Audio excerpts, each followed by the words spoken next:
Good day, ladies and gentlemen, and welcome to the Loyal Sons podcast. I got the normal crew here with me. My guy, Aaron Duncan, my boy, Stephen Frederick, and the always entertaining Denzel Johnson. You How already we know. doing, fellas? So How what's up, y'all been, everybody? man? How's Good. everybody doing? Doing Everybody. good, man. Can't complain. Yeah, Took a little likewise. week off, Been off for a week, but now we're coming back with it. Coming back Got a strong. got a pretty good show here. We're gonna kick it in with some NFL action. I think rookies reported to camp today for a lot of teams, and I think the rest of them should be rolling in soon. The NBA bubble scrimmages have already started. The game starting. MLB kicked off. Yankees are currently kicking the Nationals' ass. Let's go. So Got yeah, some action. Already know. We got some action. All right. MLS Slowly but ML surely. Yeah, I think the MLS has got a little bubble going on. That's going good. I mean, sports are getting back. No fans, but it's entertaining to watch on TV. It's glad to have some sense of normalcy. But it's all good. So Aaron's gonna go ahead and kick us off with our first topic of the evening. So the NFL put out, not the NFL, ESPN put out a list of top 10 running backs and top 10 quarterbacks. So I'm gonna name the athletes that are on the list, and we just gonna go through and figure out if we want to change the list or how we all feel about the list. So for running backs, ESPN had the following: number 1, Saquon Barkley; number 2, Christian McCaffrey; 3, Ezekiel Elliott; 4, Alvin Kamara; 5, Derrick Henry; 6, they had Dalvin Cook; 7, Nick Chubb; they had Joe Mixon at 8. Josh Jacobs from the Raiders at 9, and Le'Veon Bell at 10. So who wants to go first and see? Just tell us how they feel about the list. I mean, I'll go first. Go ahead, Steve. Steve, Yeah, you better feel differently about the list. You gotta feel differently about the list. I do feel a little bit differently about the list for the most part. I kind of agree with it, but I do feel like, of course, my boy, I'm gonna show some bias. Derrick Henry. I feel like he should be a little bit higher. I would say maybe. I don't know, man, because I don't. They got him at 5. They got him at 5, but I want to put him at either 4 or 3. But I don't know if I want to move Zeke down or just move Kamara down. But it's kind of tough. I mean, because the first two, Saquon and Christian McCaffrey, I'm gonna have to go with them two at the top overall. I'm gonna have to just Which based one? off last season. But which one though? Who's number one? Who is number one? See, Saquon ain't had the best year last year. I'm putting that out there. He was injured though. Nah, hey, the best ability is availability. Yeah, you got to be on the field. And this goes into what I say that Saquon was not available last year like that, and Christian McCaffrey was. Now, if I have a fully healthy Saquon Barkley all year, I'm gonna take him. I'm gonna take him as the top if I have him healthy. So I'm gonna go with that there for the number one, because I feel like just because his physicality a little bit more, he's a little bit more physical than Christian McCaffrey. I think I agree with that. If he was, I can't say that he's more durable, because so far he's proven not to be more durable, but he is a more physical player. So I'm gonna stick with him there. And Christian McCaffrey, of course, number 2. Zeke.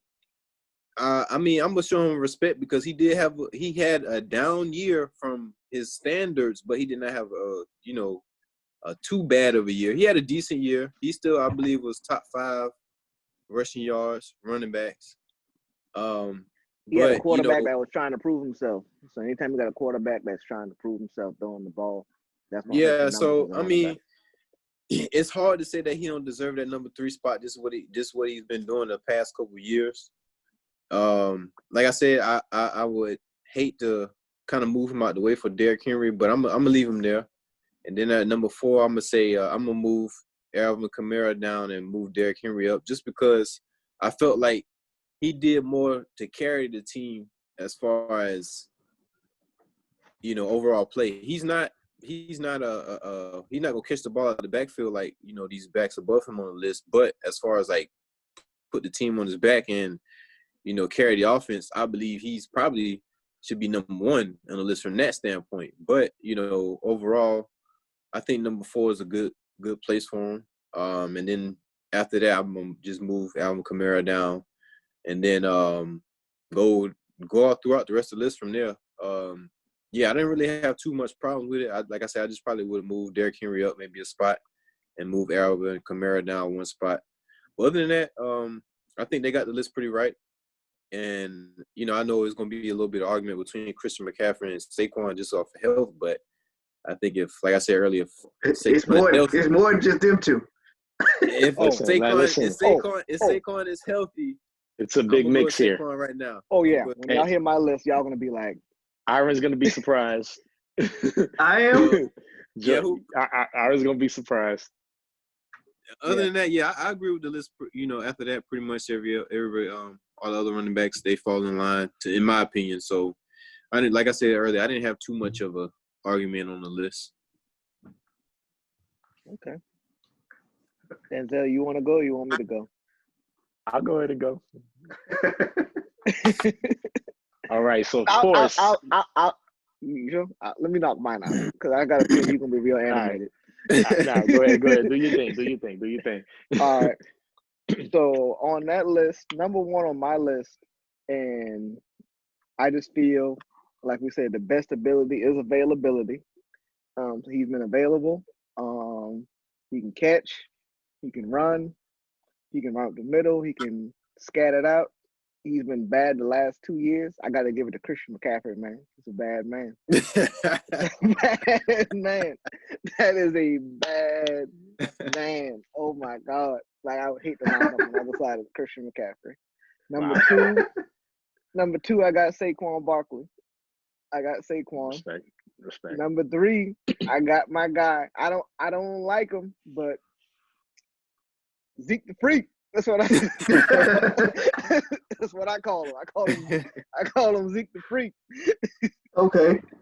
Got Zeke the Freak at 3, and this is where it gets dicey for me. I got Nick Chubb at 4. I can respect that though. I can respect that. Nick Chubb is another guy put in Christian McCaffrey's category that can legitimately do everything. He's just in a situation where Christian McCaffrey last year blew up because Cam Newton was gone, so he literally was all they had. Nick Chubb is on a team with Baker Mayfield, who they're trying to anoint as the next great one, but it's still unproven. He's got OBJ.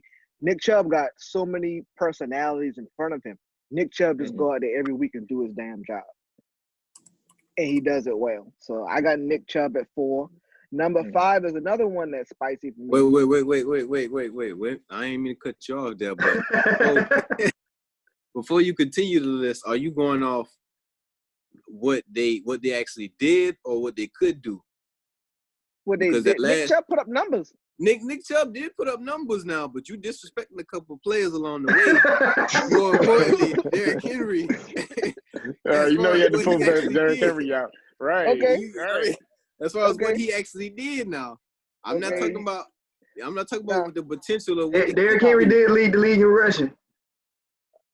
Okay. So I'm just curious to where did you place Derrick Henry on this list? Oh, let me get. Go ahead. Let me go to the rest of my list. Okay, number 5. I placed my list off of running backs that I would have. I don't necessarily and I take certain things into consideration. So my number 5 running back, I feel like he's in a bad situation because he's on a terrible team. Le'Veon Bell. Le'Veon Bell's a great running back. I would take Le'Veon Bell over Derrick Henry any and every day if I was a general manager. If you were like, which one could you have, Le'Veon or Derrick Henry? I'll take Le'Veon. Bye, Derek. Bye, Derek. Have a nice day. So yeah, I felt they disrespected him putting him at number 10 though. Because Le'Veon can do. Le'Veon can. Not low for him. He can catch and he can run, and that's what I'm saying. And availability is the best ability. But we don't know what he did. He really didn't do anything last year like that. I mean, he he had some decent numbers, but Dog, he they didn't really do much. they was calling up practice squad players to play quarterback for the first half of the season. His quarterback Yeah. had mono. Yeah. He That shit, literally was like the you, only off. He literally was Yeah, the he only too old for offensive that too. weapons. but that Defenses was goes to the showing up. point. What you said with Defense- Christian McCaffrey, like with Cam being out, so you got that's it. That was his time to shine. So you got to look at Le'Veon. Hey, Like I had put that in my pocket and I'm ready. McCaffrey was You know? all they had. That's it. you know what I'm saying. Right, So if right. his And he QB took was out, full you got to advantage look of at that same. You got to look at Le'Veon from that same light. Like his QB was out, but Le'Veon didn't really shine like he did in Pittsburgh.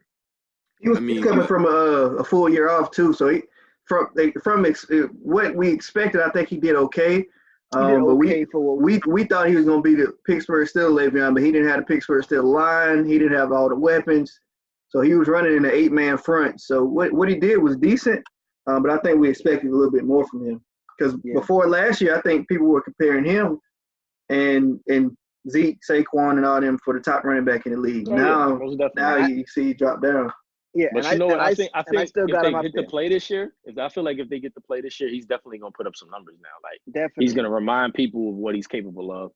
And I They feel the still Jets only gonna win Jets by will 7 definitely- games, but they're in a better place now. You know, they in a better have place. they have an opportunity to fight for the the AFC. But until Cam got there. right. And you gotta look at Christian McCaffrey's situation. Christian McCaffrey is on a team with an offensive line that's built to support a run game because they had Cam. So his offensive line was built for him to do that. Le'Veon went to a dumpster fire in Denzel's team in the New York Jets. I still don't know why he went. That is not my team.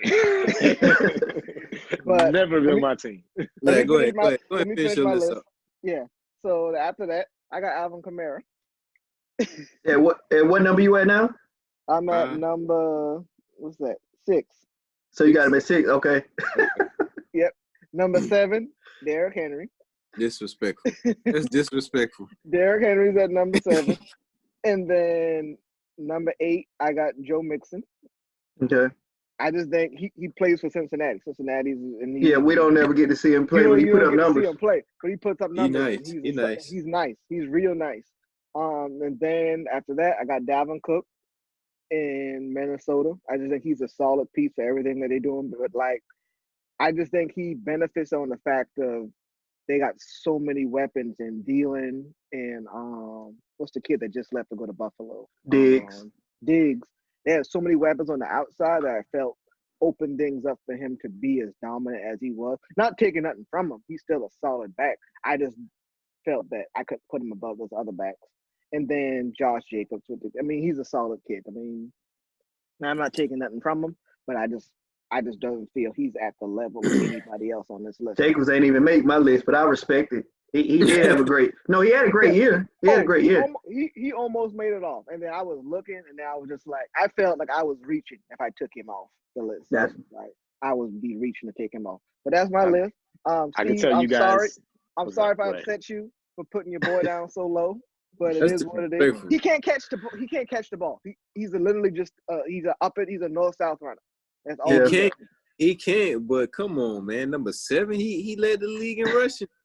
Everybody above him. You got to do it multiple times, man. You got to lead the league multiple times. No, that's true. That's very true. I'm curious to see what they're gonna do this year. So I think only one running back on this list has led it multiple times, if I'm not mistaken. Oh yeah, let's not go there. Let's not go there. But Steve, at least give me this. Everybody that I put above him can at least go out in the flat or at least run around and catch the ball. I didn't put him. Now, if I put Mixon and some of the other boys in front of him, you could have had a legitimate beat. But like when I'm talking about can do multiple things on the field and stuff like that, and that's my thing. And I looked at it from a general manager's point of view. If I'm in the big seat, if I was to pick some of these guys, this would be my list that I would, if free agency ever came or if a trade ever came across my desk, oh yeah, 100%. I got a chance of getting one of these guys for sure. That's what I'm gonna get. Go ahead, Denzel. I'll tell you for me, man, like I'm not outside of the top 5. I'm not too familiar with a lot of these guys. I've seen some of them play. I know I've seen the Chubbs play. Of course, Le'Veon Bell, Josh Jacobs, not too familiar with. Joe Mixon, not too familiar with. Delvin Cook, he put up big numbers for Minnesota. So top 5 was really my, opportunity to mess around and switch some things up here. So first and foremost, I was very disrespected by George. He called me a Jets fan. Anybody that knows me, if you're new to this podcast or just new to me in general, anybody knows this. It was the New York Knicks. They adopted me now. I'm still looking for a current NBA team. Yankees, Giants. Jets are primarily a Jersey team. It is what it is, but never a team of mine. Denzel's a Mets and Jets fan. Don't let him fool y'all. I would say he's a Nets fan. I'm not gonna give him that luxury. Yeah, he gonna try to claim it though. He gonna try it. We'll see how KD look when he get back. You know what I mean? But never the Mets. That's Queens BX all day. You already know. All right, so I'm gonna go ahead and get started. With that being said, of course, I am kind of biased in this situation, but it is definitely what he can accomplish if our team just gets it together for once. Jesus Christ. Another great player we have that possibly, I don't know if he's going to make it in New York. I just don't know. But I'm going to say Saquon Barkley for number 1, of course. So I was very happy that ESPN put him above all these other great running backs. So I was very surprised by that. Here's where it gets interesting for me. Me too. I was surprised by that too. Of course, I view this individual as the enemy, but at the end of the day, respect is respect. The man has put up numbers. He's been a dominating factor ever since he's been in the league. What can I say? Ezekiel Elliott at number 2, of course. I had to show respect there. The man is a beast. Like Steve said earlier, probably had his worst year as a pro, but still was a beast. You cannot take that away from that man. Here's where, right? And here's where it gets interesting for me. Uh-oh. I'm gonna say, of course, he put the team on his back. He carried them past the Patriots. They did their thing this year. He put the team on his back. He put the team on his back. I have to say, Derrick Henry, regardless if he's just a north-south runner and can't catch what they can't tackle that man. That man get a full speed through that hole. Good luck. Good night. It's over. So with that being said, I have to put that man up there, top 5 dead or alive, of the season anyway. Mm-hmm. Here's where. Okay. So for number 4, and I'm going off of I'd say most of the games I've seen play. Alvin Kamara, number 4. Wow. For me. Wow. Listen, Iris, I like that though. I didn't do it, but I like it. Yeah. All right. That was definitely a surprise there. I'm gonna put, I wouldn't totally disrespect this man. We said, of course, being a new quarterback there and him having to be the man. He put up some numbers. He's not as tough as a lot of these running backs. I seen him take that hit and he had to fall back. Like, let me rethink this. So number 5 is Christian McCaffrey. Top 5. I get top 5. That's I can do there. Moving forward, again, like I said, I wasn't too familiar with a lot of these players on the list, so I pretty much kept it the same moving forward. The only adjustment I made was putting Le'Veon Bell at number 6 because he was in a terrible situation. The team, no quarterback, no line, it was just horrible. And at his age, of course, he wants to be a part of a franchise moving forward, not the entire franchise moving forward. So definitely number 6. I have Le'Veon Bell. And number 7, I have Nick Chubb. Number 8, I have Delvin Cook. Number 9, Joe Mixon. And number 10, Josh Jacobs. Okay. My bad. I had Le'Veon at 6. I had Le'Veon at 6 too. Everybody was ready to kill me. I had Le'Veon at 6. They was ready to kill you because of what you did to Derrick Henry. Let's keep it a buck. The man can't catch the football. It's not all about that, man. It's not all about that. So with my list, I think it's gonna be a little different from everybody else's. We already know who number 1 is. We already know who number 1 is. So I think we got to put some respect on my boy's name, but I'm not only going to tell you he's number 1, I'm going to tell you why he's number 1. Since entering the league in 2016, he's led the league in rushing in 2016 his rookie year. Also led the league in rushing in 2018. Didn't lead it in 2017 because he missed 6 games, but he was still top 10 in rushing. Still top 10. In 2019, Derrick Henry led the league in rushing. Who was number 2? Zeke. McCaffrey. McCaffrey was number 4. Not even number 3. He was number 4. How much receiving yards he had though? Hey, I ain't pull that up, but I can. How much all-purpose yards he had? Hold on. I'm gonna get the all-purpose yards. I'm gonna get there. Saquon was all the way at number 18 in 2019. Since 2016, also not since 2016, but only 3 NFL running backs in history have had 7,000 scrimmage yards. That's all-purpose. 40 rushing touchdowns, 150 catches in their first 4 seasons. LaDainian Tomlinson, Terrell Davis, and Zeke. No Saquon, no McCaffrey, none of them. Also, he averages 96.5 yards per game. Only 3 NFL running backs have ever averaged more than that. These are Hall of Famers. Jim Brown, Barry Sanders, and Terrell Davis. So Zeke isn't competing for best running back in the league. He already got that. He's competing for Hall of Fame. That's where he's at. He's not even competing for. Go ahead. So basically, you just told me why Dak Prescott is not getting his contract extension. Most likely, and that's probably what they see. Unfortunately, but I do have stats for Dak as well. But I'm just saying, man, if you look at what Zeke has done since 2016, it's been 4 years. He's led the league in rushing 2 out of the 4. He missed 6 games, and then last year he came in and was second in the league in rushing without a training camp. So I feel when you're talking about people got to put respect on his name, because you got people like Saquon who hadn't really done much. He's been the best thing on that team, but that ain't saying much. No disrespect. He's been the best thing on that team, and McCaffrey has been the best thing on that team. And that's also not saying much. And I ain't even got to the rest of my list yet. But go ahead. Here's my only thing when it comes to that. I'm listening. I think I feel more about defending my list. You gotta let Aaron at least get through the list first. No. Zeke was almost number 2 on my list. I don't know. I'm not gonna say that he wasn't almost number 2.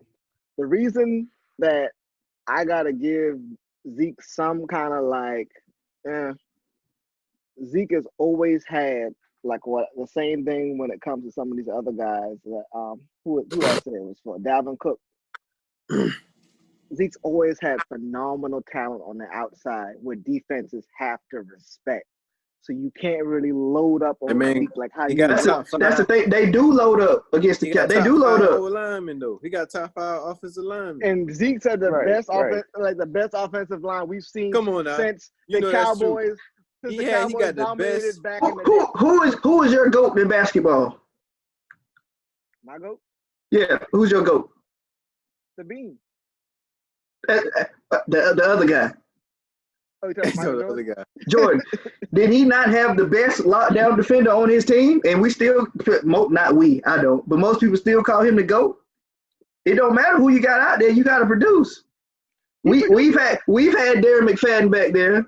We've had, I can't even remember all the other running backs we've had. They weren't at the top. Zeke is at the top. But they produced. They finished in at least in top 5 in the NFL.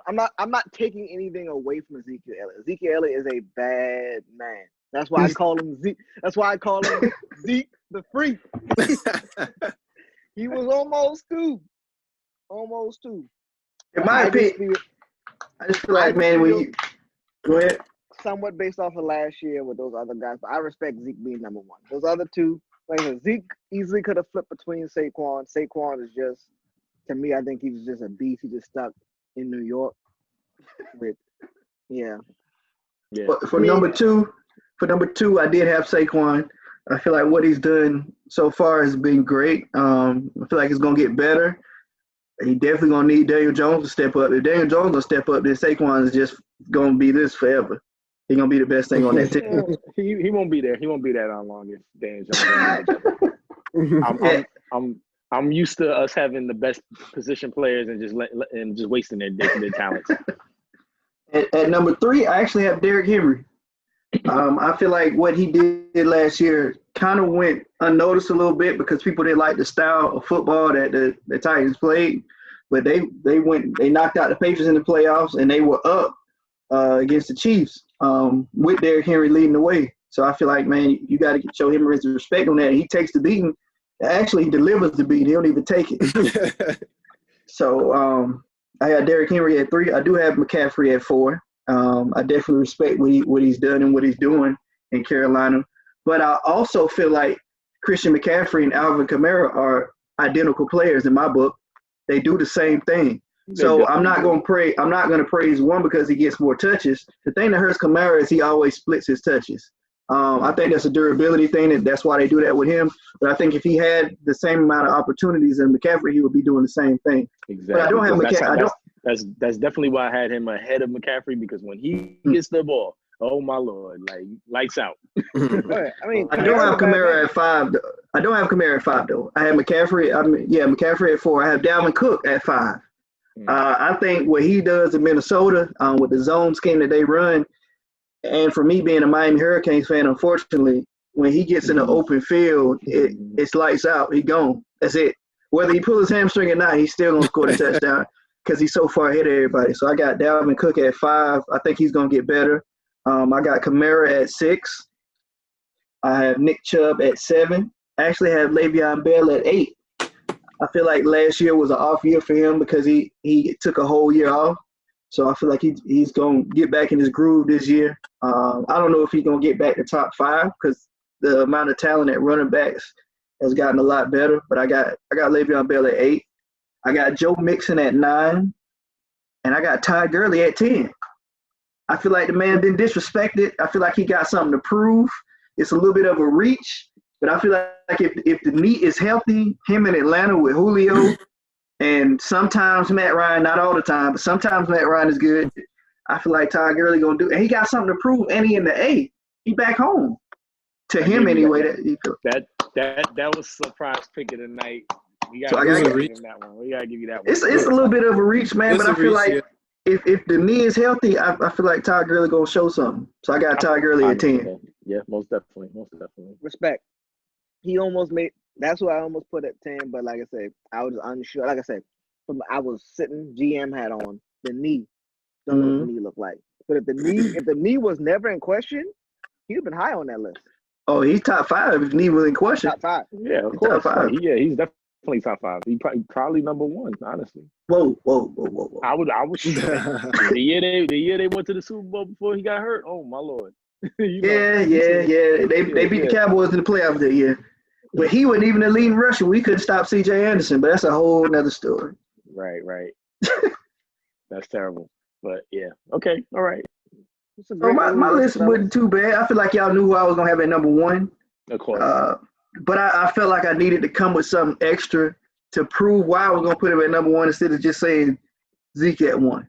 I was gonna put him at number 5, but I said let me be real. Why? Let me be real here. He's definitely been a thorn in my side the last 4 years. So I have to keep it a buck. Like I have the record but I'll give that to you later. Yeah. We'll have that one in the outtakes. I'm not gonna lie. Zeke lost points for me because he's a Cowboy. Zeke played for anybody else. He probably. I want to say this, and I want everybody to look at me. If Ezekiel Elliott and Dak Prescott did not play for the Cowboys, they would get so much more respect. So much more respect. But people be like, I hate the Cowboys, but I like Zeke and Dak. You don't like them that much. I don't like Dak, but I like Zeke. Right. All right, I don't dislike any of them. Let's move on to the quarterbacks, man. ESPN also put out a list of top 10 quarterbacks. At 1, of course, they have Pat Mahomes. 2, Russell Wilson. 3, Aaron Rodgers. 4, Deshaun Watson. 5, Drew Brees. 6, Lamar Jackson. 7, Tom Brady. 8, Carson Wentz. 9, Dak Prescott. And 10, Matthew Stafford.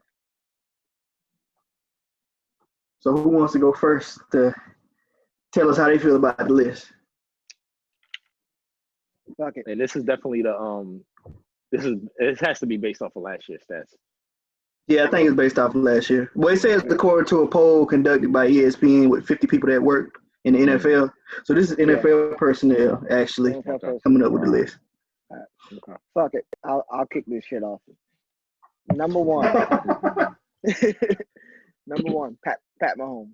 Like What? No, I'm just playing. No, I'm really not gonna do that. I'm not gonna do that. I'm not gonna do that. Right. one, Pat Mahomes. Like beast. Oh, Easy. You can't dispute that. I don't think I need to explain that one. 2, Mm-mm. Russell Wilson. Easy. Wow. Yes, Easy? Russell Wilson. Easy? Yeah. Yes, I don't know. Russell Wilson. All right, number 3, which I think is probably going to shock some people, but Aaron Rodgers. I'm not shocked. I'm not shocked at all. I'm not shocked. Aaron Rodgers. 4, I Lamar think this Jackson. one we gonna start shocking people. Okay, all right. Lamar Jackson at Who? number 4. Okay. Lamar Jackson. Okay. Like, dude, legitimately, I can't give him credit for revolutionizing the game because I think the Michael Vicks, the Cam Newton, stuff like that, they laid down the groundwork, Colin Kaepernick laid down the groundwork for the style of play that he's doing to be acceptable. But now it's just like, bro took that shit to a whole nother level last year. Like, so Lamar Jackson at 4. He'll be 1 soon. 5, Deshaun Watson. I just feel like he's in a bad situation. Like, he makes it to the playoffs, but, like, if you see the hits he takes in Houston, like, his line, He take a has lot. no line. He has no line. I mean, he has great receivers and stuff like that, but, like, I feel like his line doesn't even attempt to block. Same reason why I put Russell Wilson at 2. Seattle has no offensive line. Russell out there just making stuff happen. I mean, Russell's out there just trying stuff. All right. Number 6. I was back and forth on this, but I gave it to Drew Brees. Are you gonna say Daniel Jones? Nah, hell no. I He's gave not it to even Drew Brees. top 5 rookie. Yeah, the last few years, towards the end of the year, Drew's kind of falling off. His age showed and stuff like that when he got to like week 16, 17 playoffs. So, but still, solid player. After that, Still, I hate to put him. Was cheated the year before that. They was cheated the year before that in the playoffs. So. Yeah. I hated to put this dude on here, but I kind of had to give it to him before his knee injury, and then last year. I mean, granted, our division is what it is, but I gave Carson Wentz up there because when healthy and when he has certain things, the man. When is he healthy? That man is never healthy. He's never healthy. He's gonna go down at some point, but I gave that to Carson Wentz. What number did you have him? 7. God, I hate Carson Wentz, but okay. Number 8, which this is where things get spicy. He was hurt last year, but before that, never really has missed an entire season. He might have missed a game or 2. I put Big Ben back up in there. When Big Ben is healthy, What? Bro, Big Ben led the league. He led the league in passing when he was the last full year he was healthy. The year before, he led the league in passing. Big Ben just messed his elbow up. I don't even know if he throw 20 yards. Hey, when healthy, if he's healthy, if the doctors say, yo, he's good to go, I'm going with Big Ben. Okay. Number nine, I don't like this guy, but I'm going to go with Dak Prescott. Gonna go with Dak Prescott. And then for number 10, if healthy, which I hope he is, and I hope he cuts up. And y'all have heard me talk about him on other shows on this podcast. My man, Cameron Newton, when he's healthy, is a top 10 quarterback in this league. And I don't fully care agree. what anybody tells me. I fully agree. He's on mine. If Cam is healthy, Cam is going to light it up. And then Agree. I got an honorable mention because sometimes he has the ability to do it. And some days you just like, how is this dude in the NFL? Matt Ryan. Yeah. When Matt Ryan is on, Matt Ryan's one of the best. Oh, he's MVP if he's on. He's MVP. But when he's off, he's off. He's off. He give you the ball. But that's my list: Pat Mahomes, Russell Wilson, Aaron Rodgers, Lamar Jackson, Deshaun Watson, Drew Brees, Carson Wentz, a healthy Ben Roethlisberger, Dak Prescott, and a healthy Cam Newton. Top 10 quarterbacks. All right, so I'm gonna go ahead and follow up. Tom Brady is not on my list. No, he did not make it. The GOAT didn't make the list. No. All right, so it seems like George is the first three quarterbacks are pretty much the same kind of order ESPN did. So I kind of went the same route. Patrick Mahomes, of course, number one. Russell Wilson, of course, number two. Aaron Rodgers, because he's still a bad man. He's still that bad man. He's definitely number three. Okay, so number four for me, definitely Lamar Jackson. Have to be top five. What he's been doing and how he's, like you said, Vic pretty much laid the footwork for this. But just kind of still, and especially what he's been through. When he got in the league, they didn't even want to have him as a quarterback. Now the man is a MVP of the season. Like we have to respect that MVP. Number five for me, not somebody I cheer for at all. I'm gonna be real, but the GOAT has to be in the top five. I'm sorry, Tom Brady. This we're definitely getting to the end of his career. I know what she was expecting. Well, I know you're not gonna do that. I do have to say one more time. GM hat. I have my GM hat on when I put this. Yeah. I'm thinking respect here. The man he's the GOAT, man, in the NFL. We have to respect that. It was definitely between him and Watson for me. I wanted to put Watson in the top five, but I could not leave Brady out. So Watson falls to number six. Again, Brees falling off a little bit. He's getting older now. He's one of the smaller quarterbacks. Take some pretty nasty hits himself. He falls to number seven. Number eight, I have to put Dak Prescott there. I feel like, he's getting there. He's not a Patrick Mahomes. He's not a Lamar Jackson. He's getting there. And I would hope this year with what he has to prove, hopefully he'll put up those kind of numbers this season. I'm rooting for the brother. All right, number nine. I have Cam Newton at number 9. Again, somebody that is definitely should be top 5. Just the injuries and right now he's in that position. New team, new organization, new division. Everything's brand new, fresh for him, and he has something to prove. So I hope he goes out there and kicks some ass. I can't wait to see that. And for number 10 for me, I'm just gonna let you know, Wentz did not make this list at all for me. I'm gonna keep it to a quarterback that they actually had on the list. They had him a little higher. I think they had him higher, but I have him at number 10 is Matthew Stafford. No, because numbers don't lie. When he is healthy, he puts on the numbers. He just has not been in the best situation either. Like Detroit is not a winning franchise. Most players at least get 1 year where they're like, okay, we got a little talent.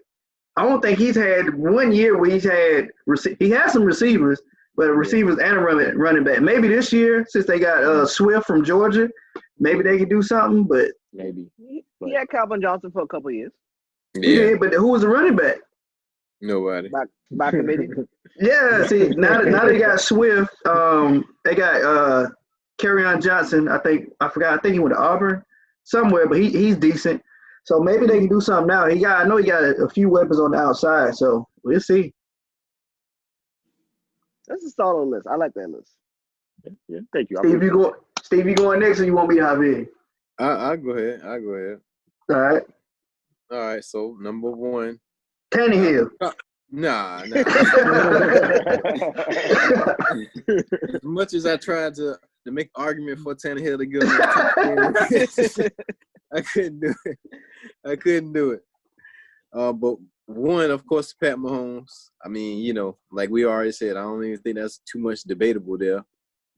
Number two, I got Russell Wilson.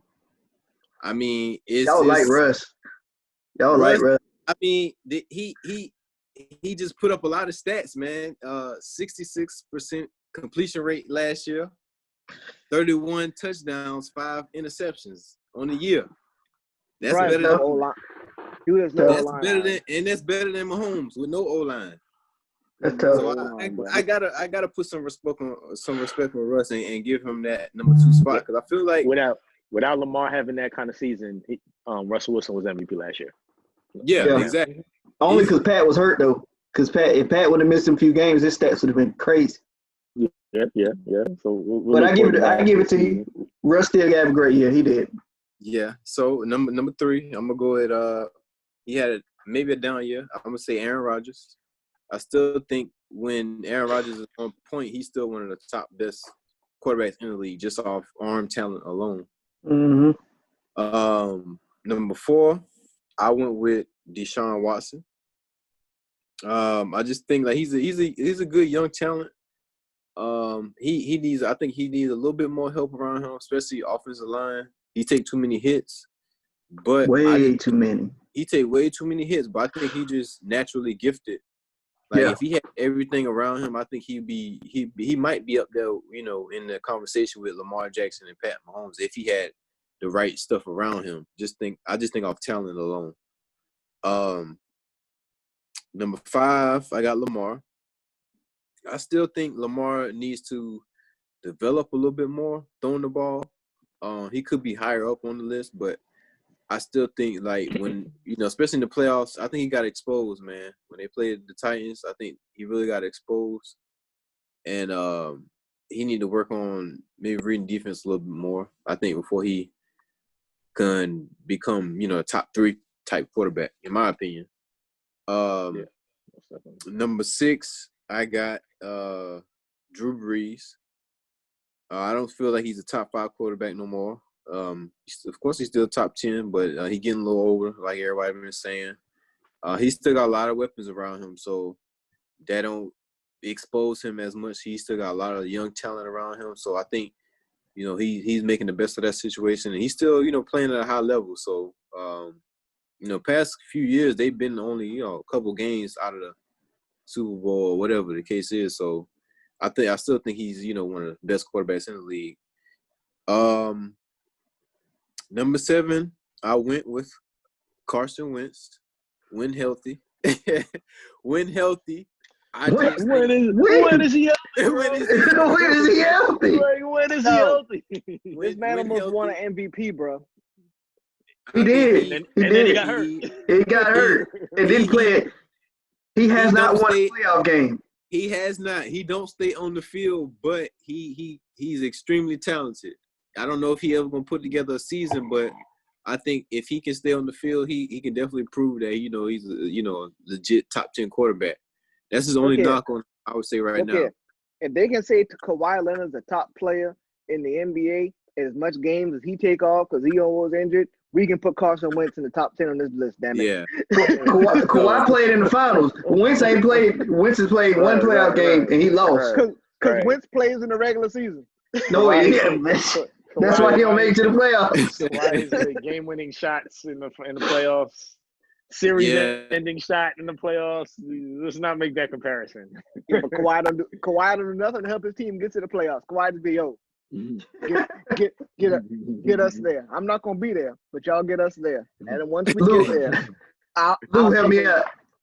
Lou help me out. I'll take over once we get there. So, finish off the list. Number 8, I got Matt Stafford. Unfortunately, I think him and Dak are the same type of player. They really are. They really are. Dak has underachieved. Dak has really underachieved. I mean, I hate to say it, man. Look at last year.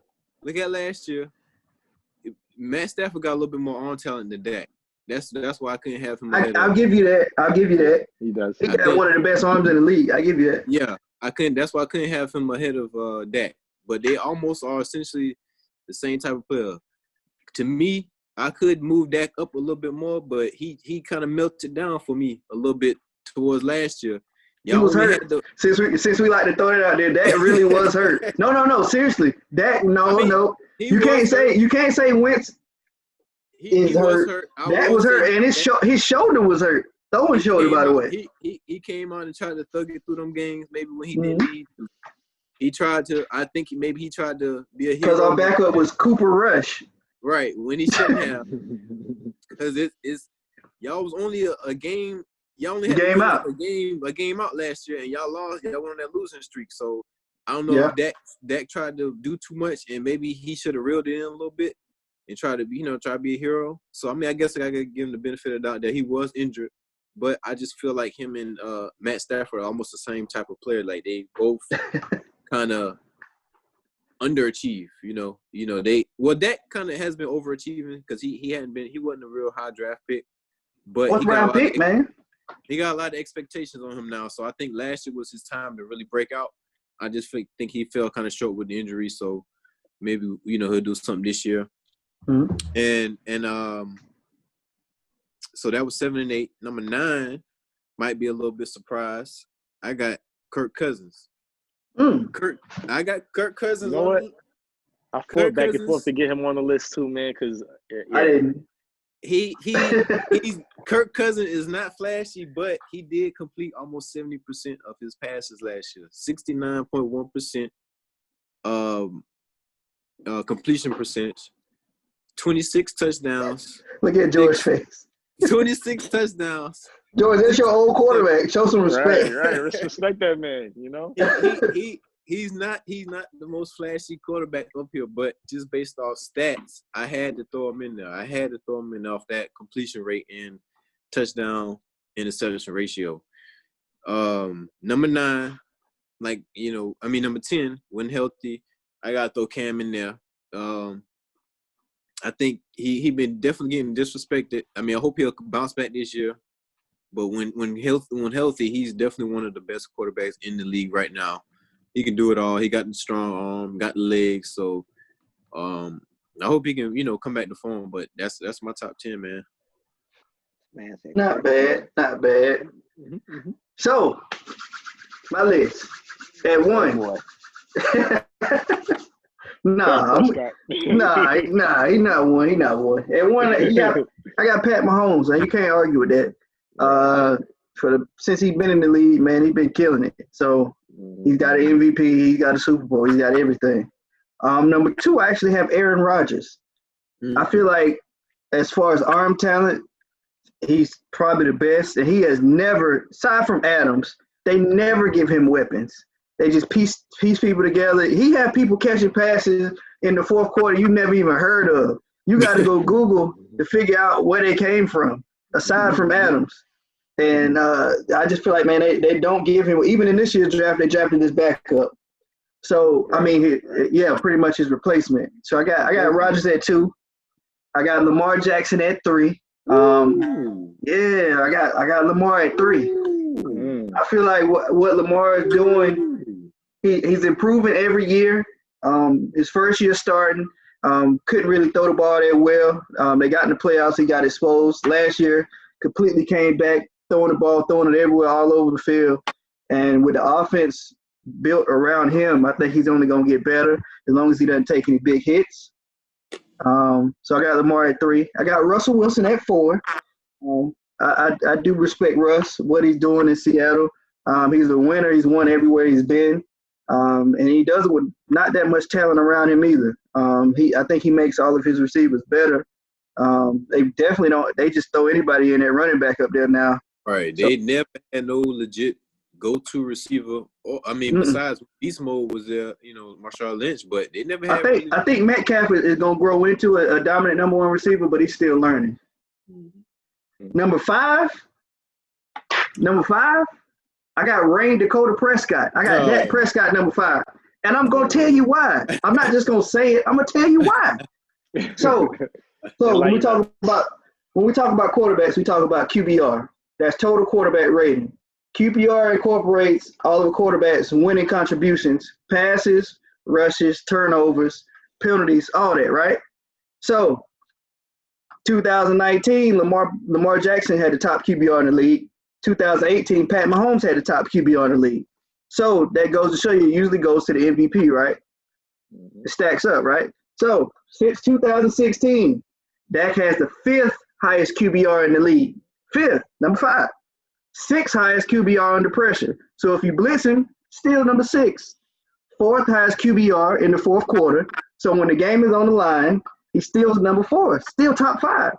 And on third down, fourth highest QBR, still top 5. So if you're looking at stats, he's still top 5.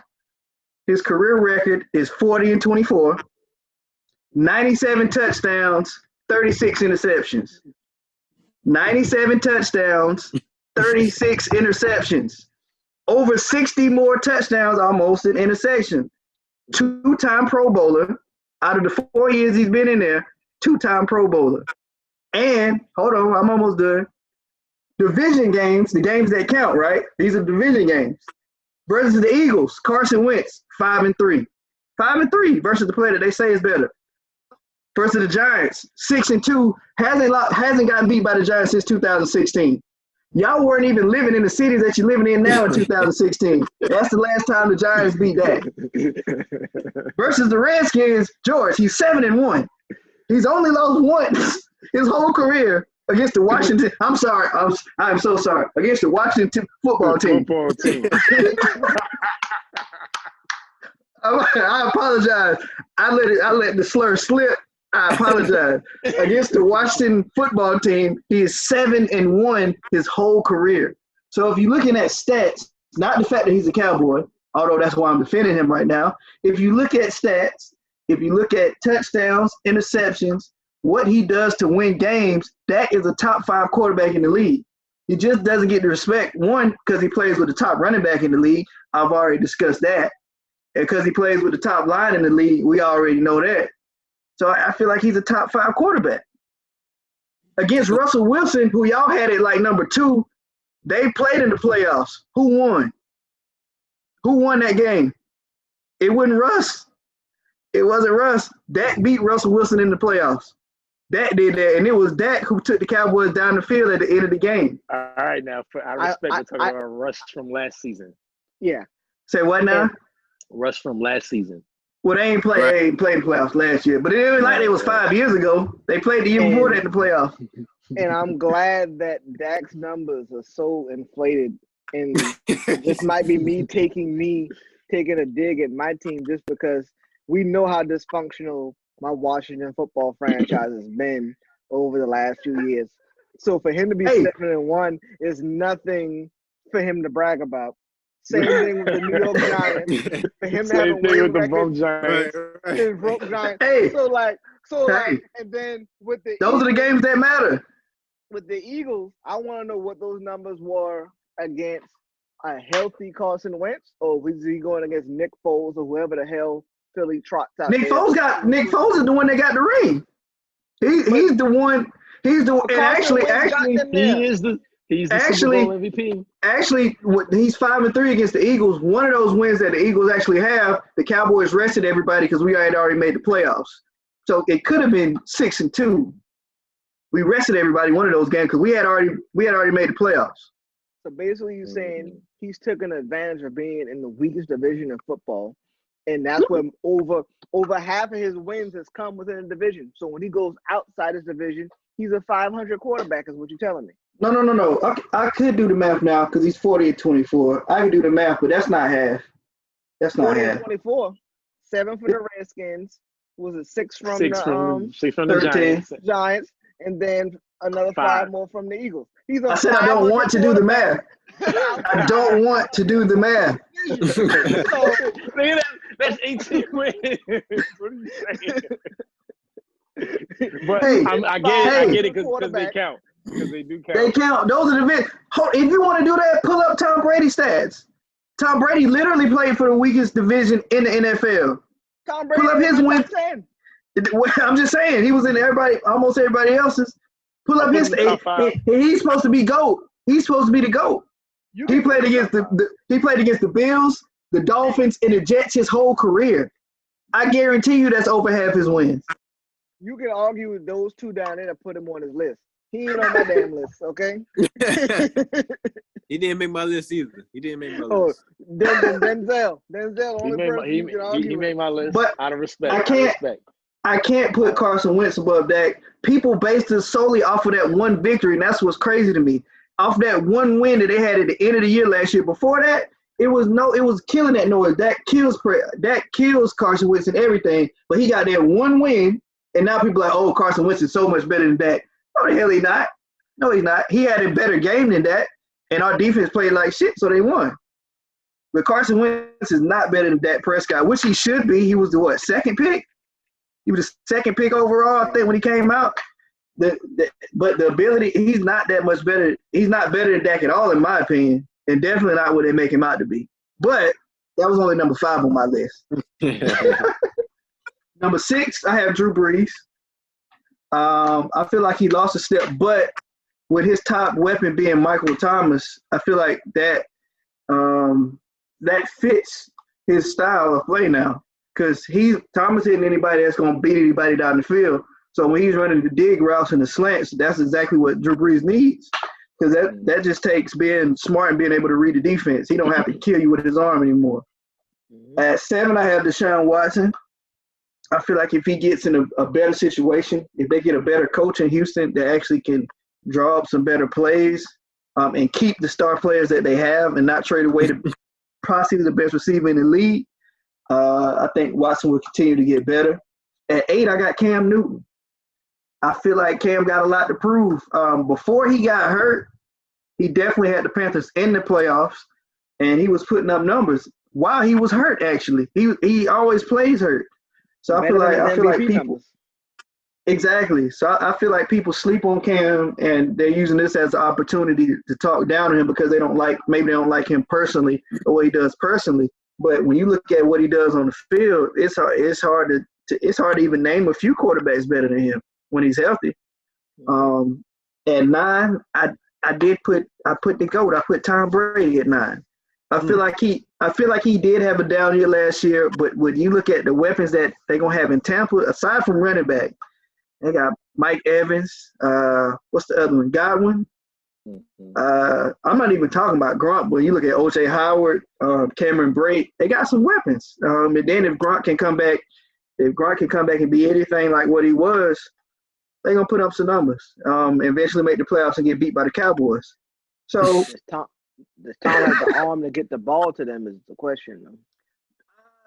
He can throw it deep. It's not something he can do every play. I know Mike Evans likes to go deep and push off every play.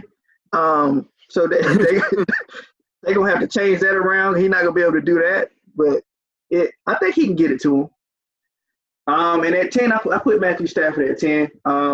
When you look at his stats as compared to the talent he has, I think he definitely puts up some numbers.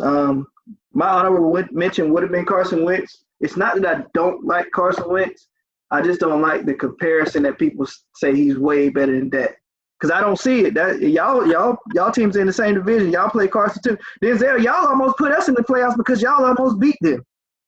And y'all had nobody on the field and almost beat them.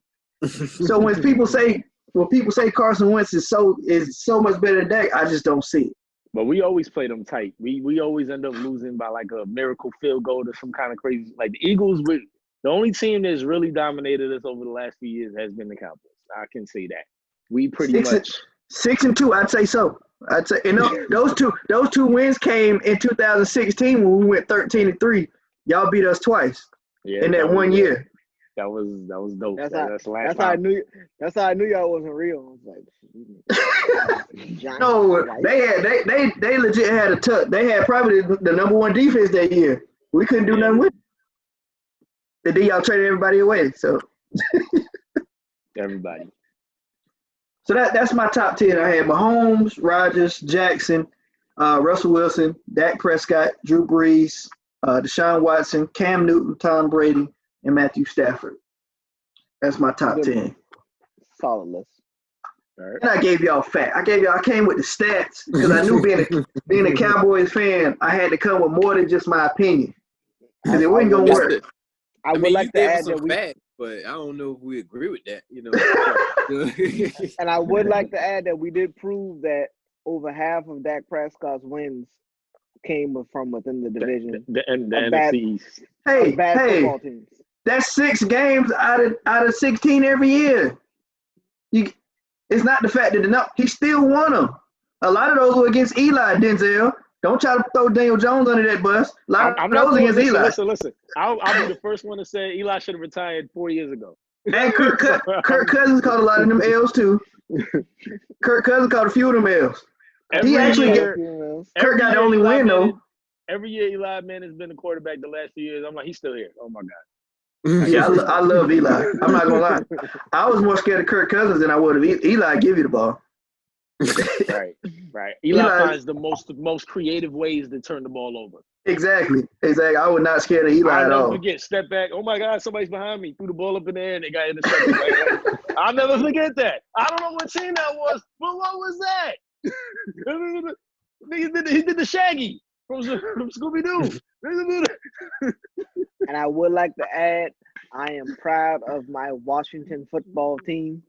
I'm not going to be called. I'm not. That's lazy. That was lazy. Yeah, that was lazy. I told y'all that was coming. Nah, George did say that though. Like, it's gonna take some time. The season starts in like a couple. How long does it take to change the name to Washington Warriors? That's what it's gonna be. I mean, they can't change it to the Warriors neither. Like, because that might be offensive to some people. We have to, I honestly, it's gonna take some brainstorming. It's gonna take some brainstorming. It's also gonna take. It takes. With trademarking and everything, with the year about to go on, that's way too close. Like my school, we're looking at potentially adding some logos and stuff like that, and just to add logos to a brand, we're not changing the name, we're just adding logos. That's a year process. That's a year-long process to add something to your normal portfolio. So you're talking about starting from scratch, new name, new logos, new font. Bro, that stuff takes time. And I see on top of the allegations. Yeah. And I see a lot of people like, ESPN, they've been ripping their own. I mean, I'm not a Daniel Snyder fan, but from a business standpoint, from somebody who kind of has like not full perspective, but some perspective, it's not as easy as you think. It's just to be like, we're gonna change the name of this. Even the Cleveland Indians say, we're gonna go out and review our name. And they even say, they're talking to Native American tribes to try to figure out, can we keep it in the same area? And they're not talking about changing their name this year, and they're talking about, next year they're gonna make a change. And nobody's beating them over the head. Like, and I get it. Y'all came out and said y'all was gonna change y'all name in 3 weeks. Yeah, and that was their fault.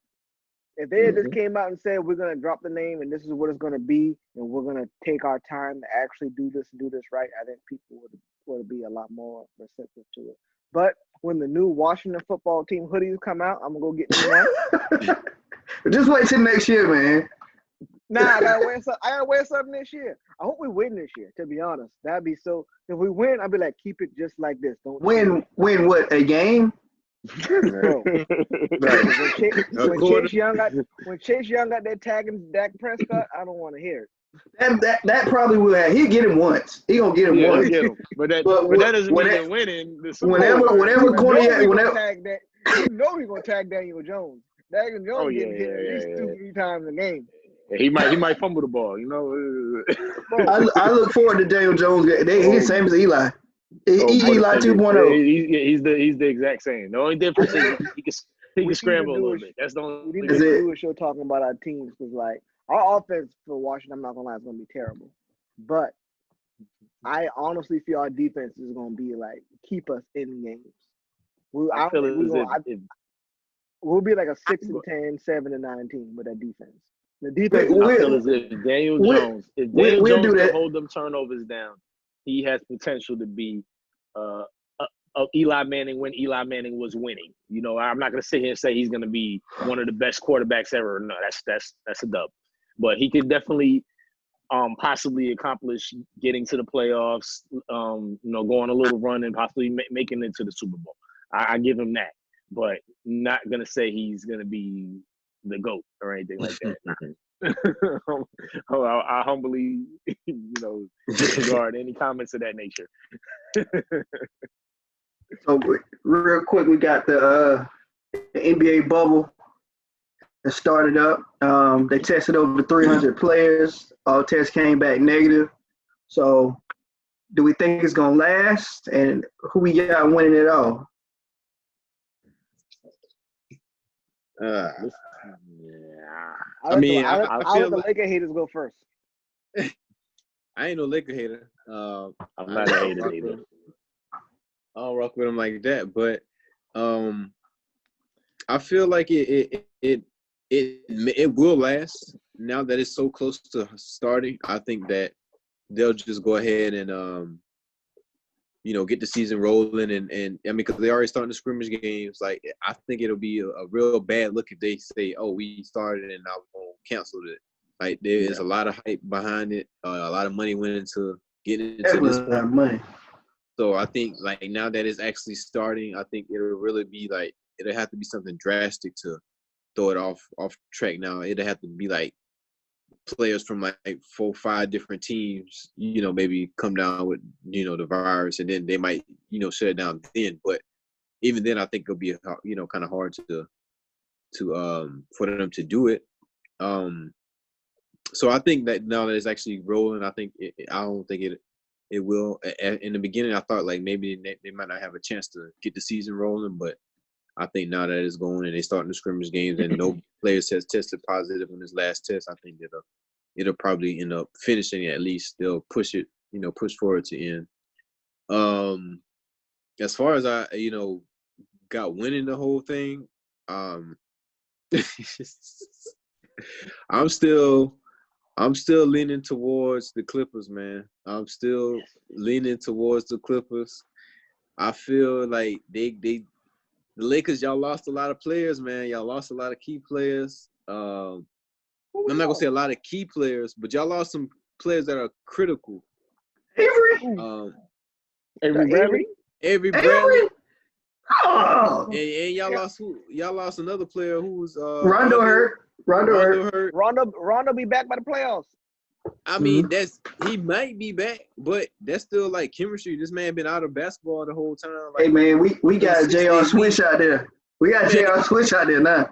We already know what JR gonna do. JR gonna he gonna find him a little connect. He gonna find him a little weed connect down there. He can't. He locked in. He can't. Hey, now I heard. That's right. I heard an article that some players was already bringing some shit with them though. So, but that's it.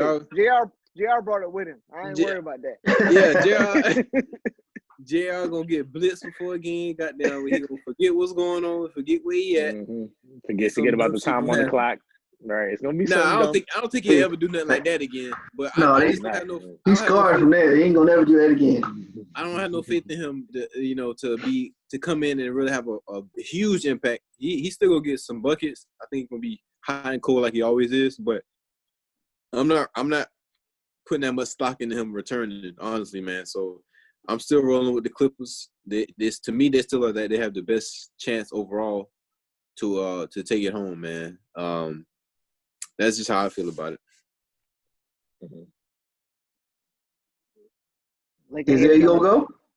I'll go ahead and go. That doesn't so okay. Definitely, like Steve said, too much money, too much time, too much playing. So the season's gonna go on. Even if the players, this is gonna be interesting. Like I would pray that we can make it through and we get all the way to the finals. That would be a blessing. Like, 'cause we've been waiting so long for this, and moving forward, how different it's gonna be even for the next season coming in. But when it comes down to the finals, it's definitely going to be between the Lakers and the Clippers getting there from the West. I want to say for the East, that's a tough one. I could see Boston possibly making it. I could see Milwaukee possibly making it. It's so much that could go on in the East, but we all know in the West, it's coming down to LA, Clippers or the Lakers. I want to say overall, the Clippers is just too raw for the Lakers in the 7-game series. So I really feel as if they're coming out of the West, and depending on what their matchup is in the East, Clippers might have finally won their first championship. Joe, you want me to go?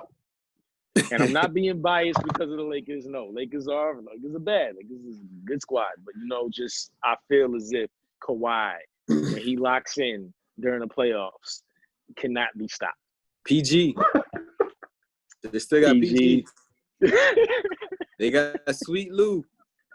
PG just got sent home from the playoffs on a half court shot. Bye. Bye. What is it? Playoff Paul? Yeah. You talking about playoff Paul? I ain't seen playoff Paul. The Damon look. I go George. I think the bubble was a great idea. Whoever came up with that about to be rich if they are not already. I think it's going to work. They even have a hotline. I saw on ESPN they were saying it was snitching, but these are players like your life is on the line though. I don't think it's snitching, like, because if one player gets it, all they can be shut down. Yeah. So honestly, I ain't mean to cut in real quick, but I think that the games are actually starting. I think that the calls to the hotline will actually go down. Yeah.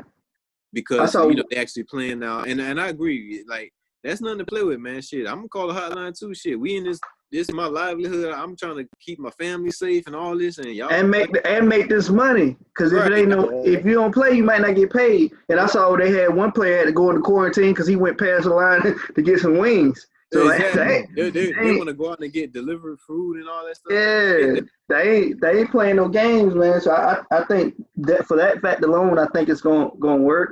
I'm happy to see basketball back on TV. I saw the Miami Heat did a smart thing with the big sideboard that they have in the gym. They had their home fans like on the board yelling "Let's go Heat!" So they made it like a home game for them. So I think a lot of the other teams are actually gonna copy that now that they've seen the Heat do it, and they're gonna try to incorporate that into their games as well. As far as the finals, I think the Celtics gonna make it out the East, man. I'm not sold on. I haven't seen Giannis show up in the playoffs. I have seen Jason Tatum show up in the playoffs. Had it not been for GOAT James when the Celtics played the Cavs, what is it, like 2 years ago, the Celtics would have made the finals that year and played the Warriors. So I think the Celtics going to make it out of the East, out of the West. Come on, y'all know what I'm going to say coming out of the West. Of course, we know what you're going to say coming out of the West. GOAT James and them. I think they coming out of the West. I feel like we did lose Avery Bradley, but when we picked up scores, with Dion Waiters and JR, and people sleep on JR's defense. JR was probably that was a good pick. That was definitely a good pickup on Waiters. Yeah, and with JR, he was probably the best defender that they had on those Cavs teams throughout the time he was there. So I think he can step in and play defense in place of Avery Bradley. Still got Caldwell Pope. Still got Caldwell Pope. He stepped into the starting lineup, so he can definitely lock down whoever the other team's best offensive player is. As far as Kawhi not being able to be stopped, had it not been for KD's Achilles snapping and Clay getting undercut, Kawhi wouldn't have won last year. Although I did like the fact that he did win, he wouldn't have won last year. And when he was with the Spurs, he was stopped and he got beat in the finals when he was with the Spurs. He did win one with the Spurs, but he also got beat in the finals too. So I'm not going to say Kawhi can't be stopped. I haven't seen playoff Paul. I haven't seen. I haven't seen him since Indiana. Exactly. Yeah, exactly. I haven't seen. I've seen Dame wave him off and tell him bye, and then Dame made him switch cities. I've seen that, but I haven't seen playoff Paul. I do like Montrezl Harrell. Harrell is tough. Lou Will is tough. But when you look at how they stack up, so y'all just gonna discredit Paul George because y'all ain't see playoff P show up? You got to prove it in the playoffs. He doesn't need to be playoff P in this. He don't. On this I team. don't even know why he came up with that name. Honestly, if they play the Lakers in the playoffs and he's not playoff Paul, they're going back to LA out the bubble. He does need that. He does need to be playoff Paul. He definitely does. You know what? He really doesn't. All he needs to do is play some defense. I've got a few jumpers. He don't need to. He don't. I agree. Will that drops 20 plus points off the bench. Harold almost drops 20-something points off. He's in the starting lineup, right? Harold. Okay. No, Harold come off the bench. Harold's on the bench. Okay, so that's another bench player that puts up almost 20. You have Kawhi Leonard. They could easily drop 30 plus points. Like, if you put the numbers that man need to really don't need that. He get 10, 15 points a game and you're good. Yeah, exactly. If he get 10 to 15 points, that's going to get him around 95. Not going to cut it. Not going to cut it. Pat Bev's going to give you about 5 to 10 in the playoffs. He's not going to give you 20. He's not going to give you 20. He need to average 15. Of course, in some games, he going to go off for 20, 25, 28. But he And don't need that. what y'all sleeping on? Listen, they have the Pat moment, Bev bro. can't bully J.R. Smith. Can't do it. They have Pat the better Bev can't. Morris brother. By this much. Morris brother. By this much. They both do the same thing. They set screens and they pop out for threes. They don't do much. They do the same thing. Who gonna match up with Sweet Lou? Who gonna match up with Sweet Lou? Nobody. Oh, we got something for Sweet Lou. We got something for Sweet Lou. You gonna put JR? You gonna put JR on Sweet Lou? We can put Deion Waiters in. He does the same thing. Waiters don't play no damn D. Lou Williams don't play no defense. Aaron, let me finish. Let me wrap this up. Because okay, you go ahead. I'm gonna sit back and drink my water. Right. Because I'm gonna take this out of Steve's boy. I'm gonna take Steve's boy's favorite quote, Russell Westbrook. Pat Bev got y'all fooled. Thank you. Pat Bev got all of y'all fooled. Pat Bev got all y'all minds messed all the way up. Says the player that's always getting. I'm not gonna disrespect your man West like that, but you know, what have you done lately, Wes? I'm just curious. Pat Bev got y'all fooled. I love the bubble. Let me get back to the bubble. I love the bubble. The bubble is a great thing. A lot of money's been invested into it, and I think the NBA is going to do everything they can. You can say what you want. The same thing, the snitch hotline. Yo, trying to get this paper. I'm trying to win. if you knew you couldn't, if you can't handle it, bro, go home. Just go home. Thanks. You can opt it out. Most definitely. You can opt out. Don't mess this up for everybody else being selfish. It's not one of those times where you got to be selfish. You know, this is and it's a sacrifice everybody's willing to make. So if you don't want to make it, just go home. How I feel, how the bubble's gonna play out. Of course, I feel that the Lakers are going to push through to the finals, and I think the Boston Celtics are going to make it. Yeah, it's just something about Milwaukee. I sold on it. I ain't sold on it. Pat Giannis. I mean, and he limited. Yeah, if you pack the paint down and make him shoot, he got to prove he can hit that jumper. In Boston, I mean, Jason Tatum.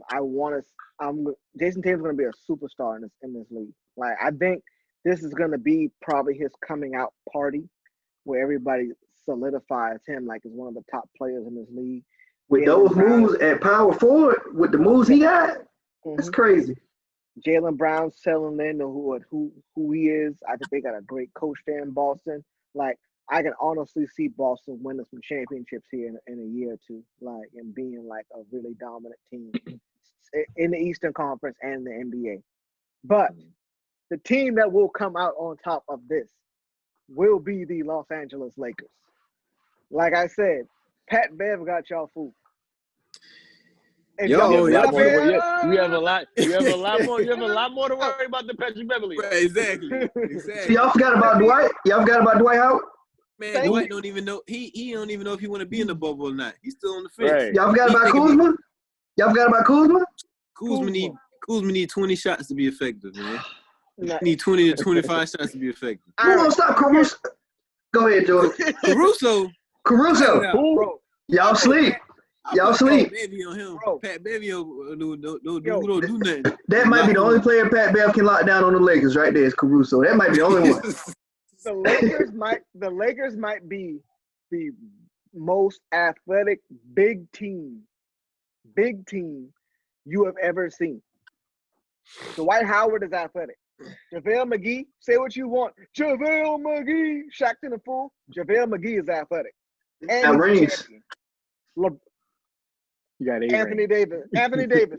I don't need to explain Anthony Davis. I ain't even mention Anthony Davis. They don't have anybody that can guard him. Explain Anthony Davis. They don't have anybody that can guard him. You got a 6'8" bulldozer handling the ball, bringing it up the court, and running the offense in LeBron James. And y'all sitting up here trying to explain to me that about J.R. Smith, who J.R. Smith is one of the best defenders. Put the claw on him. The claw tried. The claw tried. LeBron took the claw to the paint and said, "No, it's not gonna work. You can't block the shot if you falling down." Yeah. So what's gonna happen on the other end? Who gonna guard Kawhi? Because he Who gonna come gonna down LeBron and get James. LeBron James. and LeBron gonna be tired. LeBron James can't guard Kawhi Leonard. Are you serious? He He can don't guard shoot mid-range. He has no Man. dribble package. What are you talking about? he gonna put can't up guard him. He gonna put 30 up It's not on him. hard. Watch. It's not hard to guard Kawhi. This is what's gonna happen. Because Kawhi's not gonna put up 30 on LeBron you know James. what I'm saying? Kawhi gonna like get 20. Kawhi gonna get 20 a game. Easy. He Kawhi get gonna 20. a game. He get 20. He get about He 20. get 20. 25. If you're Frank Vogel, But he's all gonna you get a do- 30-point game No. out of it. Watch. Yo, He will. check this out. If you're Frank Vogel, all you do is put J.R. Smith on Kawhi just to irritate him. He's J.R. gonna get Smith his don't play numbers. no defense though. Yes, he does. J.R. don't Yes, play he no defense. does. Yes, he Man, does. J.R. Smith play defense when he want to, and that's like once every series. No, he played when the games count. He played, and we didn't even mention Danny Green. We didn't even mention him. We didn't even mention J.R. him. Smith got y'all food. J.R. Smith got y'all food. He is not that guy. He is That was a not haymaker that right guy. there. He is not. Y'all are bugging, bro. And Y'all Dion tripping. Waiters. And you know how y'all desperate. I know how y'all desperate because y'all hinging everything on a J.R. Smith. This man been out the league the whole year. I ain't hitting everything on him. Y'all hinging I y'all ain't- playoff no. hopes on J.R. Smith. No, No. we're not. Mhm. No, Bro, we have 2 top 5 players in the start lineup in the whole So, league. so does the Clippers. No, they don't. who? Paul George ain't top Oh, 5. top 10, Playoff top 10, polls, top 10, playoff top polls 10, not top top 5. 10, top 10, top 10. He's a top 10 arguably player. top 10. It ain't like you just stamp his name in the top 10 and be like Paul George is right there. Nah. No. Debate that. But you know Yeah, what? you He's can gonna, debate that. he's gonna be the X factor. He's gonna be the X factor. He's definitely gonna be that. He ain't got no choice. If he don't show up, they don't win. He can't be the X factor. He has to be him and Kawhi are supposed to be 1A and 1B. He can't be B or C, or they not gonna win. The X factor for the Clippers gonna be a Harold. Yeah, it's gonna be Harold. It's gonna be Harold. Bro, we've If already he have a had good playoff series, polls. then it's gonna be hard. Morris It's gonna be too. really tough. Morris too, and then they No, their it's center, not. too. Listen, I'm telling Morris you. is gonna say get like Morris? 9 points a game, Listen, and he's gonna shoot but you 6 know what? times to get that. And let's add to the point total right there. If he gets 10, 15 points a game, that's a boost. Who, And then you Nah. still got I ain't the even Clippers. Who betting on him to get that. who getting 10? Hold on. Who getting 15 points a game?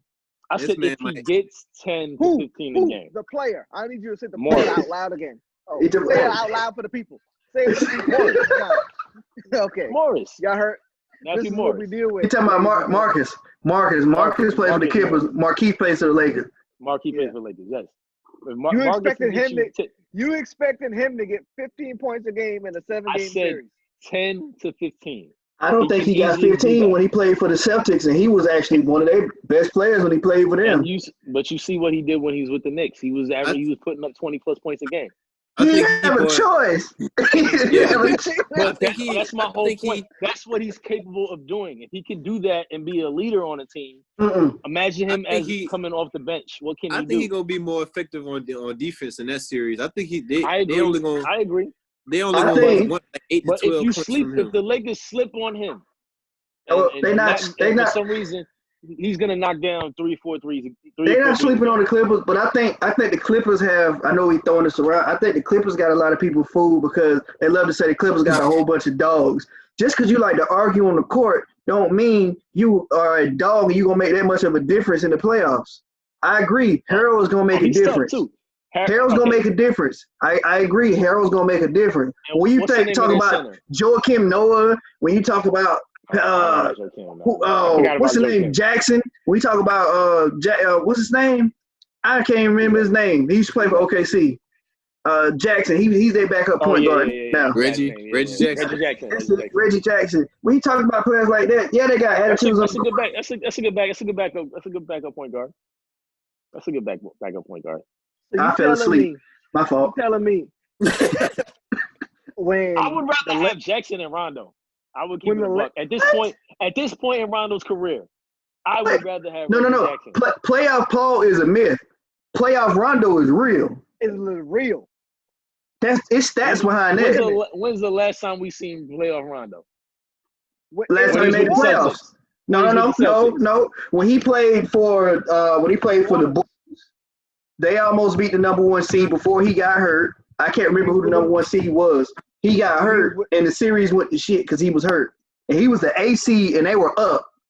And we played with the Pelicans. When he played with AD in the playoffs, they got booted. They played. I think they played. Who they played? The Warriors. They played the Warriors. Yeah. But he was still putting up numbers. Playoff Rondo was real. I haven't seen playoff Rondo since the Celtics. I'm sorry. You tripping? I haven't seen him. No, you can't tell me that. It's been first round exits since the Celtics. He ain't had the best. Am I right? He ain't had the best teams.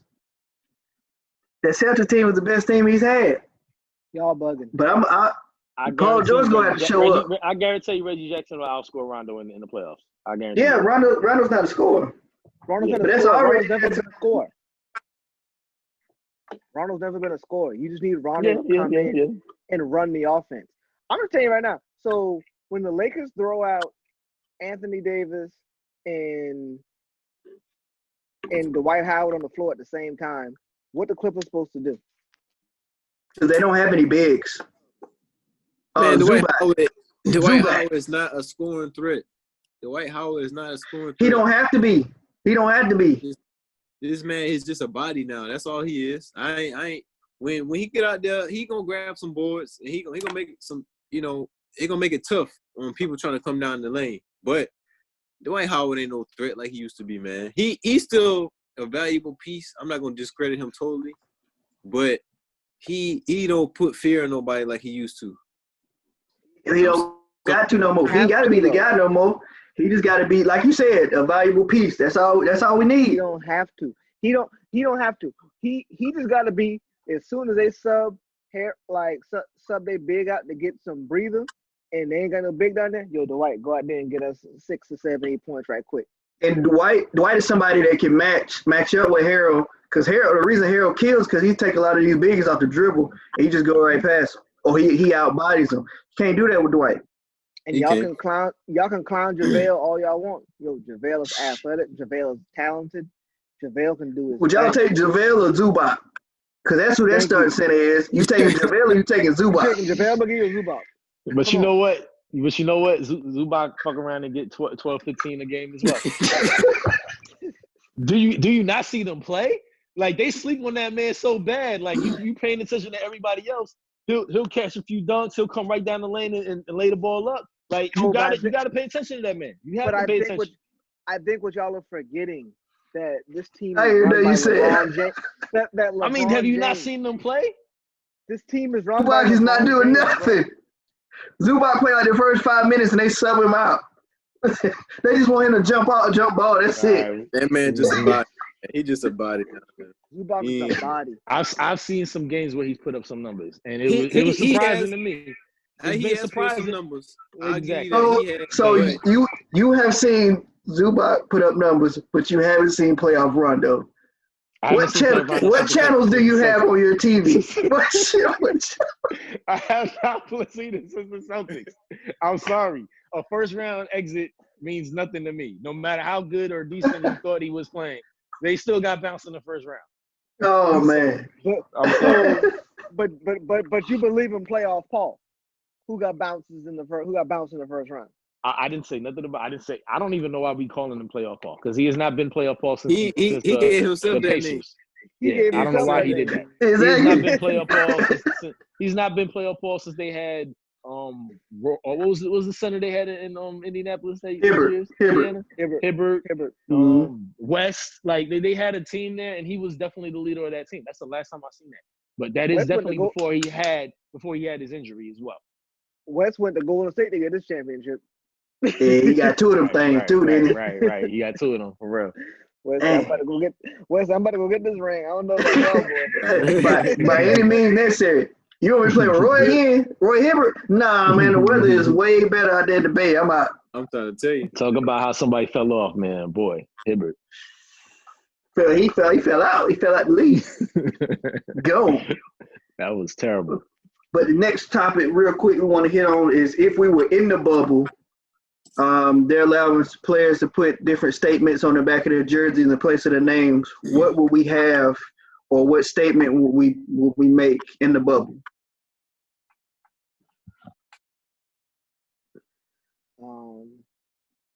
I'll go first. Personally, I wouldn't put a statement on mine. I would be more about action.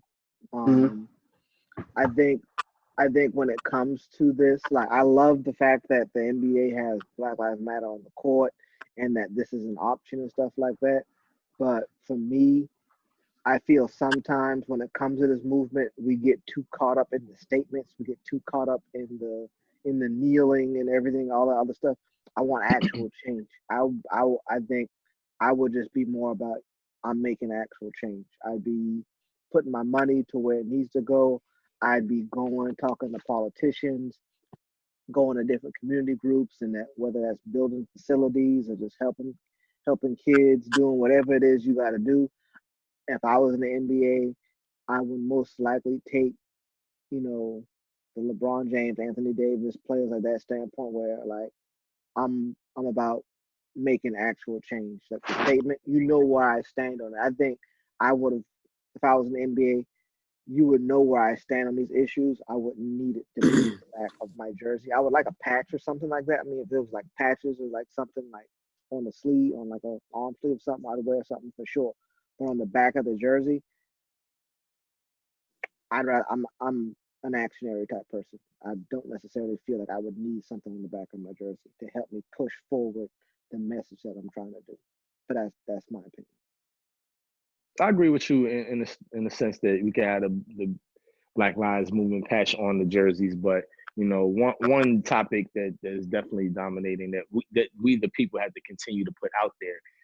A statement I would put on the back of my jersey is arrest Breonna Taylor's murderers, because this is a travesty. You sit here and say Black Lives Matter. We're not safe in our homes. We're not safe. If you're not safe in your own home, like Lord, like where are we safe at here in America? So I really feel like that has to continue we have to continue to push that issue, because the fact that as many bullets as they fired into an innocent person's home, and they're still walking the streets and still patrolling the streets, is just asinine to me. That's a 9, that's a 10, that's 11, that's 12. It's terrible.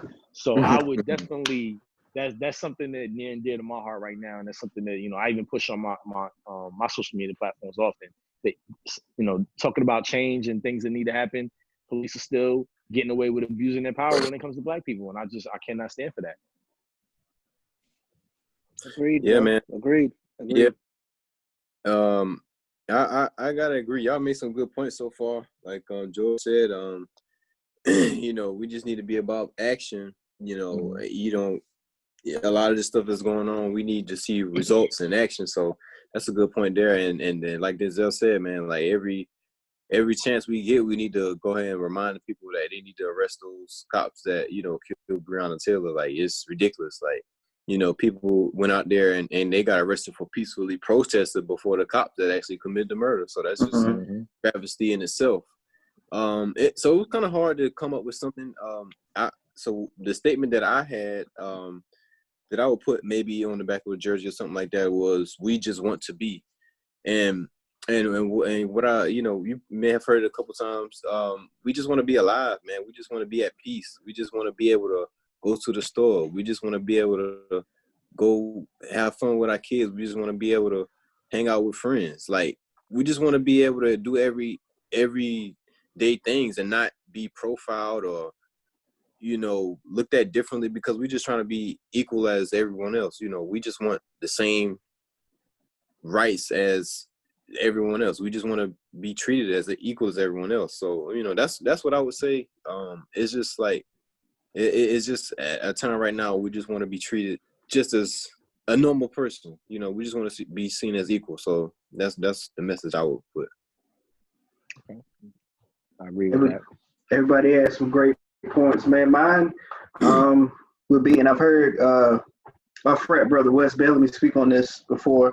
Mine would be equity over equality. Equality speaks to treating everybody the same.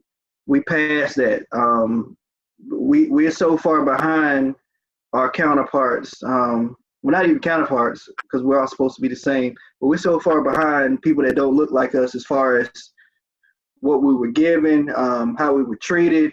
We're just so far set back that now it's equity over equality. Equity refers to giving things out where it's needed, proportionally, where it comes to gender, race, and class. So we need equity now. Give us what we were denied so that we can be equal. Then we can have equality. But for right now, mine was equity over equality. I toggled between that and Dak Prescott is better than Carson Wentz. Prove me wrong. So it was it was between those two things. But no, man, equity over equality. That's what I had. Hey, I'm right back on their ass, yo. They done make me mad. All right, man. Denzel, go ahead and hit us with the quote. All right. So this quote comes from the late great James Baldwin, and it reads, "Not everything that is faced can be changed, but nothing can be changed until it's faced." So once again, we're at a turning point in this country.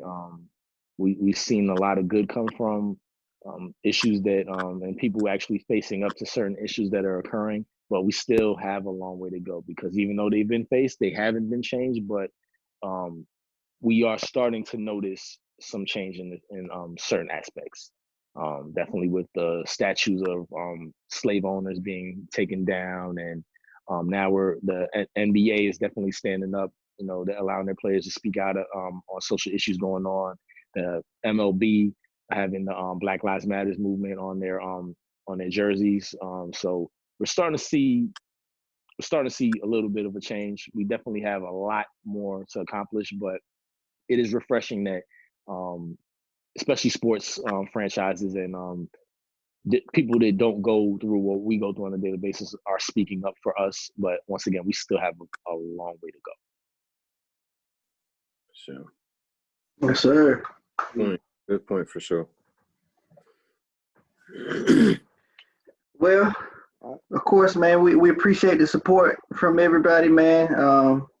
Please like our videos, subscribe to the YouTube page, listen to us on Spotify and Apple Podcasts. Critique the hell out of them. Don't say nothing about me, as I always say. What y'all got? Yeah, I want to thank the support that we've gotten so far. Continue to support us, y'all. Like I said, critique us. You can critique Aaron. I mean, he might come to you. You can critique him. He's just talking. but just like I said, something that is passionate for the four of us, and we love doing it. We look forward to always doing this every week, and we hope that you're enjoying the content. We are on Facebook now, ladies and gentlemen. So give us a like and follow our page on Facebook. It's actually growing. And at the time of this record, we were almost at about 200 followers. So hopefully the Facebook will help us push our subscriptions up on YouTube and some of our other platforms. You can follow us on Instagram. We have a Twitter handle. We're not using it just yet, but we're on Twitter too. But yeah, just stick with us, yo. Just like I said, give us feedback.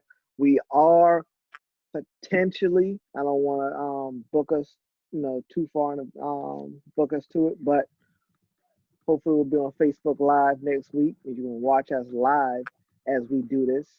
So if you have time, you can take time out of your day and watch us laugh, and we'll be taking questions and comments from the people and stuff like that. So yeah. Anything else? Anybody else got? No. I covered it. Dak Prescott is better than Carson Wentz. Prove me wrong. I'm out. Y'all be easy. Can't even argue. Y'all be easy. Oh yeah, and Iron's wearing. I want to give a shout out to our boy Marvis President. Is Be Encouraged shirt. Iron's wearing it right now. If you watch this on YouTube. If you're listening to us, click over to YouTube and check it out. Be Encouraged. Our guy Marvis President. That's it. MJ President on Instagram if y'all want the shirt. And he got hats too. MJ President. Got shirts and hats. Nope. So Yeah, want to give him a quick shout out. So before we get out of here, so y'all fellas be good, be safe. Support Black businesses. Yes, sir. You know, yes, we have to. Always. All right, fellas. Love y'all, man. All right, Love love you y'all. too, man. Easy. Peace and love, everybody.